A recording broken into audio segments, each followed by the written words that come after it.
what you said, but it is good to be on the show. Thank you for having me. I know you're talking about Mohammed Kudus. I can tell you that I am super excited that he's here at Tottenham Hotspur. We needed someone new to play on the right-hand side. I know that Brennan Johnson played there and scored a lot of goals for Tottenham last season, but I felt we needed someone who offered a little bit more than just goals, someone who could beat a man and cross the ball. And Kudus has shown at West Ham and also at Ajax before that he's capable of being the kind of player that we need. So I'm really excited to see him. We saw him briefly at Reading in the first pre-season game at the weekend, and we want to see more of him. Well, I'm so happy that you are happy with the performance of Kudus.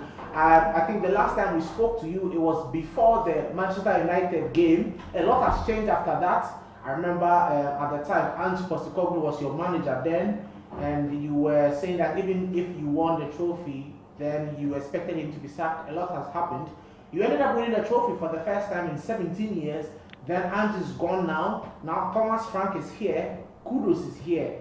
As a fan of Spurs, how do you look at the future of the club and the prospects going for next season, especially of how terrible last season ended?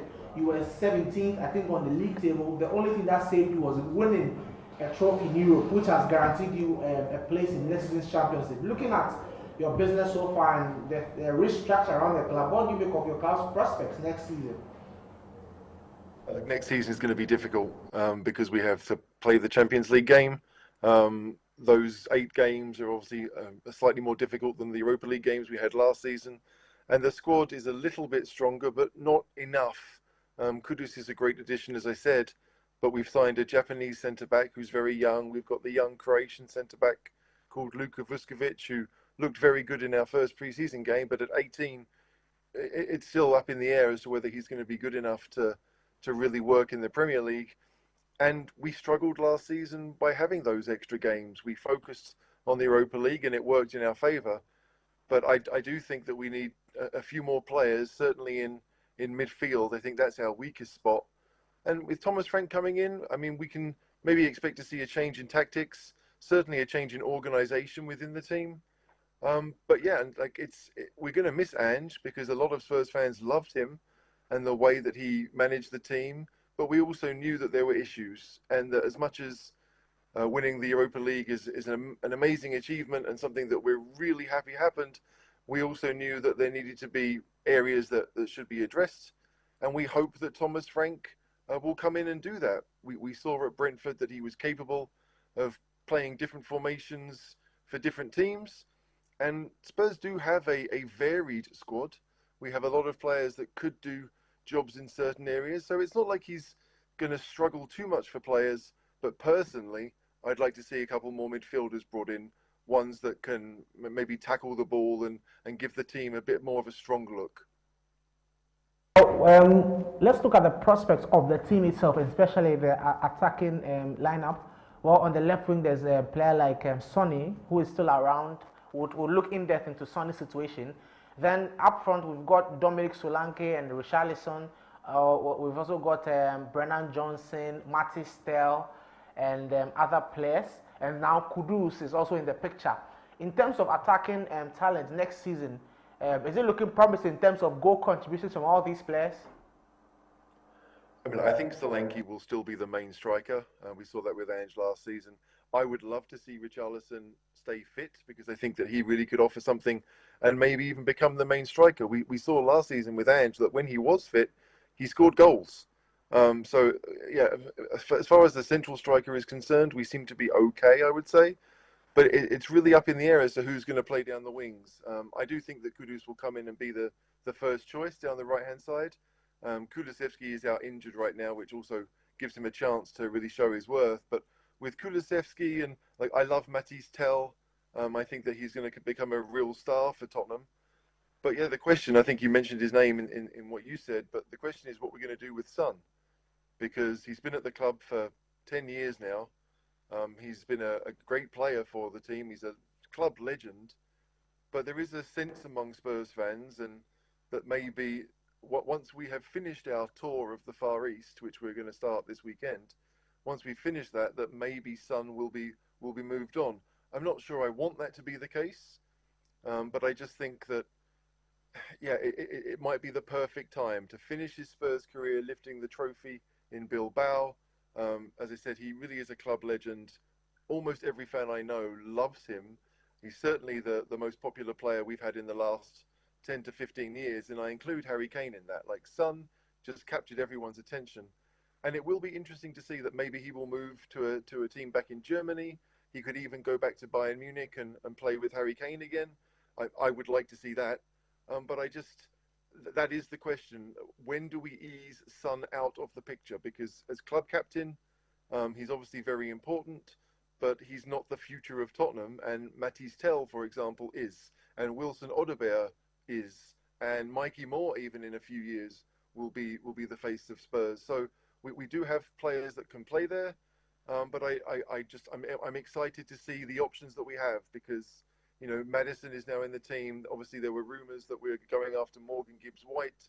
He's another fantastic attacking midfielder that would strengthen the squad, and that's what we need to do. Like, it's not just about finding players for the first team, but it's about making sure that if we lose a player to injury, that we have someone of similar quality and we have a system that fits them, and that we can continue to function as a team, because that seemed to be the issue last year. If our best players were out, we struggled. And I think that under Thomas Frank, we will find a situation where maybe we'll have a player, 2 or 3 players that are out, but we will still be a pretty good team. It'll be interesting to see how Tottenham Hotspur line up next season. But if you are still watching the show, remember that we are streaming live on YouTube as well at ABC News GH Sports. That's also our YouTube account there, so you could follow us on ABC News GH Sports for all our discussions and all our live content. Well, still with Harlow, if you're still with us, let's look at generally your transfer business, and let's look at your defense. You've spoken about the attacking options. Last season, Tottenham struggled because of injuries to the first team defenders. Destiny Udogie had his spell of injuries. Cristian Romero had his share of injuries. At the point, even the goalkeeper Vicario had injuries, and so the goalkeeper Kinski was in the post at some point. And then you brought Kevin Danson in January, who's got Ghanaian heritage as well. And you still continue to struggle until you won the trophy. In terms of the transfer business in the defense, are you happy with that, or you think there's more room for improvement? You want 1 or 2 players to be brought? I think centre-backs we're probably set now with Van der Ven and Romero and Dragusin and Danso, and Ben Davies can play there, and Vuskovic and Takai. We've got a number of centre-backs that may well play a few minutes for Spurs this season. But I think in full-back areas, we're a bit light still. I know that Jed Spence can play both sides of defence, was probably better at left-back during last season, even though I think he is a right-back by trade. So I would like to see Spence and Porro be the right backs, and I would like to see another left back brought in. The biggest thing for Spurs defensively is that Thomas Frank will just make the whole team more secure. As much as Ange Postecoglou would say that defending was part of the game, you never got the impression that Spurs really focused on that part of the game. It was all about trying to outscore the opponent, and we weren't that good going forward, really. It always felt as if we were quite streaky. In some games we would score lots, and in other games we never looked like scoring. And I hope that Thomas Frank will make that defensive line more secure. It's one of the reasons that I want to see a more defensive midfielder come in, because I think that the team and the balance in the team needs that. So defensively, we're okay. We do have a lot of players. I saw that we loaned young Ashley Phillips out to Stoke today. So there's clearly a chance for some young defenders like Vuskovic to come in and maybe become an important player of the side. But as for Kevin Danso, right now I think he's probably next in line if Romero can't play. But there are rumours as to whether Romero is really focused on Spurs this season. I don't think that we are going to sell him, because I don't think anyone's going to pay the money that our chairman would like. But for Van der Ven and Romero to be our first choice, Porro will play right back, and then the left back, maybe Udogie, and maybe someone new. I mean, as I said, I do want to see another left back brought into the squad, because I think that if Udogie is out, I don't really want to play Jed Spence out of position or Archie Gray out of position. I want to have a specialist left back to come in and strengthen things. I'll ask you, my next question will be a 2-in-1. You spoke about Radu Dragusin. He came under a lot of scrutiny, especially when Van de Ven went off injured, and Cristian Romero was also out injured. So it was him and Kevin Danson. And there was a lot of talk about his performance when he was under pressure. Do you trust in his abilities for next season if injuries set in again? And then we also look at the midfield. There was talk about Bissouma leaving the club. What do you make of your midfield, the midfield talent you have at the moment, and whether you are in with these players for next season? Okay, I mean, like, as I said, Spurs have a lot of players. Defensively, Dragusin, I don't think was helped by the way that Ange Postecoglou wanted to play football. I think Dragusin is much more of an old school defender, quite happy to stand on the edge of his box and head everything away, and his positioning is good, and I'm pretty certain he's captain of Romania. So he's not a bad player. I just don't think the system for Ange really suited him. Danso may well be something similar. I mean, I've seen Danso play a lot for the Austrian national team, but he's never really been first choice there. So, but defensively, we do have players, I think, that can play a system that Thomas Frank wants. We've seen Thomas Frank play certain games with a back three. We've seen him play with a low block, and these are systems that probably suit Dragusin a bit more. But mentioning Bissouma, Bissouma as a midfielder only has 1 year left on his contract, and I think for a club, as much as I like Bissouma as a player, the club need to be trying to find a new team for him, so we can get some money in, and that we can use that money to maybe strengthen the areas that need to be strengthened. I have nothing against Yves Bissouma. I just think it's, in this case, more of a business decision. And sadly, that goes, the same is true for Rodrigo Bentancur, who personally is probably my favourite Tottenham player. But with only 1 year left on his contract as well, we have to either convince him to sign one or convince him to go somewhere else, because we can't run the risk of these players leaving next summer for free. I understand that they may want to do that. Spurs have had a few players. Reguilon was this summer's example of players who have been at the club a long time and just leave on a free. Bryan Hill would be another one if he's allowed to leave next summer. So with Bentancur and Bissouma, who both played in the Europa League final, I'm pretty certain both started the Europa League final. If they do go, we will need to find a replacement. And in my opinion, maybe a different kind of midfielder. I've seen us linked with the Bayern midfielder, João Palhinha, who used to play in the Premier League for Fulham. To me, he's the type of midfielder that we need, someone whose job is basically to win the ball and pass it on. We don't expect him to do much more than that, but he provides solidity to that midfield, stability, and things that Spurs just haven't had for, I mean, a number of seasons. It's not just under Ange that we struggled in this area. We haven't had a proper defensive midfielder since maybe Victor Wanyama was in the team, and that's almost 10 years ago. So that's kind of what I want to see. But it's rough. I would love to see Bentancur sign a new deal, but I just don't think he's going to. And if that's the case, then Spurs probably need to try and find a new home for him, one that he would be happy with. Because if they're not committed to Thomas Frank long term, and they're not committed to the club long term, then Spurs need to find options. Because like the rest of our team is still pretty young. Van der Ven is only 23, 24.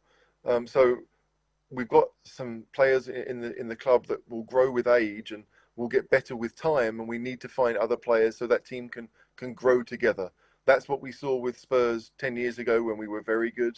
We had a team that grew together and played with each other for 2 or 3 seasons before it really clicked. And Spurs are only really missing a couple of youngsters to make that happen. That's at least that's how I feel. And so midfield really is a big worry for me that we can't go into the new season with the same players that finished last. Well, that's an interesting take there. But still on that squad, let's look at overall with all these players you have so far and the future for Spurs. What's your target for next season? What's your expectation of these players? Last season with your host of players, you ended up 17, just avoided relegation, ended up winning the Europa League. I beefed up the squad with 2 key players, and a lot of players are now back fit and ready to fight for the shirt again. What's your expectation of the Lily Whites next season in terms of top 6, top 4 expectations, Champions League expectations, winning any cup in England? I think my expectation always for Spurs is that we go and try to win every game. Like, I recognise that we are not the best team in the world, and so that will be very difficult to do. But you know, our first competitive game of the season is going to be against PSG in the UEFA Super Cup, and obviously PSG are a better team than Spurs. So how we approach that game will show me how how our season will go. I think if we try to limit PSG, if we try to do something similar to what Chelsea did, then it looks like we're going to show a game by game approach, which I think is what we need. There are some games that we will be expected to win, and hopefully we'll have the players to do that. But for expectations, I want for the Champions League, I think we should definitely make the last 24 as it is. So we'll make it through past the group stage. That is an expectation. I think that when it comes to the league, a lot will depend on how Thomas Frank gets the players to function as a team, but certainly top half needs to be an expectation.